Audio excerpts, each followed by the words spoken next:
July 30th, 2025. A warm, windless afternoon off the coast of Rhode Island. The skies were clear, the sea calm. And yet, above the gentle hum of summer, a small plane struggled with something unseen. I have often said that aviation accidents do not begin at the moment of impact.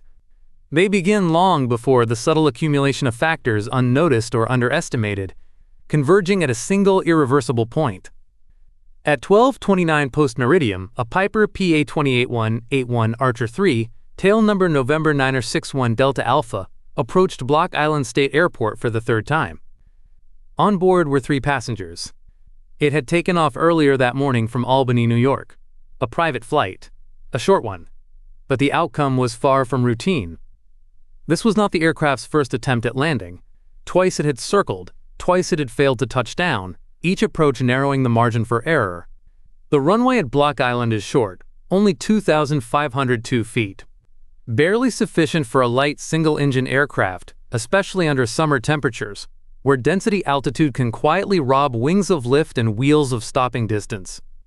On this final approach, the aircraft overshot the runway. Its wheels left the pavement, momentum carried it into the trees beyond the eastern threshold. There, in a shaded copse of New England forest, the plane came to rest, upside down, bent, broken, still. Of the 3 occupants, only 2 survived. A man and a woman in their 70s, now recovering in a hospital far from the stillness of those woods. But the third, Dan Wilson, 77 years old, a legislator from New York, did not. His death was mourned not only by those who knew him personally, but by the many he served in public life. He was remembered as thoughtful, measured, a man who spoke when words mattered. The crash drew swift response. More than 20 emergency personnel converged on the site. Firefighters, police, medics, all familiar with the difficult terrain surrounding the airport. They worked methodically, carefully. There was no fire, only the tangled wreckage of an aircraft that had, just moments earlier, traced the coastlines of 2 states. Investigators from the National Transportation Safety Board arrived the next day. Their task, to determine what went wrong. The aircraft was removed. The engine shipped for analysis. Interviews began. Data collected. A preliminary report is expected within 30 days.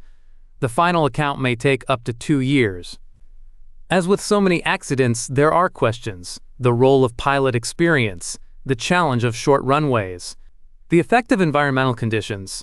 Though the skies were clear, Block Island's location is known for unpredictable wind patterns. Some reports mention the pilot's age, 87. Others suggest missed landings might reflect instability in the approach path or difficulty judging the aircraft's speed and descent. What is known is this: over the past 40 years, more than 24 incidents have occurred at this airport. Many, like this one, involved difficulties during landing. The runway, unchanged since the mid-20th century, cannot be extended due to environmental protections. A 2,502-foot strip of asphalt, bordered by woods and sea, remains, as it always has, unforgiving. The Piper Archer III was not a new aircraft. Built in 1996, it was approaching 3 decades of service.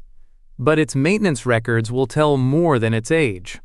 It was owned by Condair Flyers Incorporated, a flying club based in New York.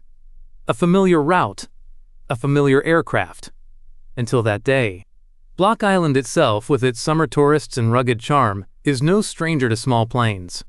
Nor to tragedy. A crash in 2006 claimed 3 lives. Another in 1989 remains unexplained.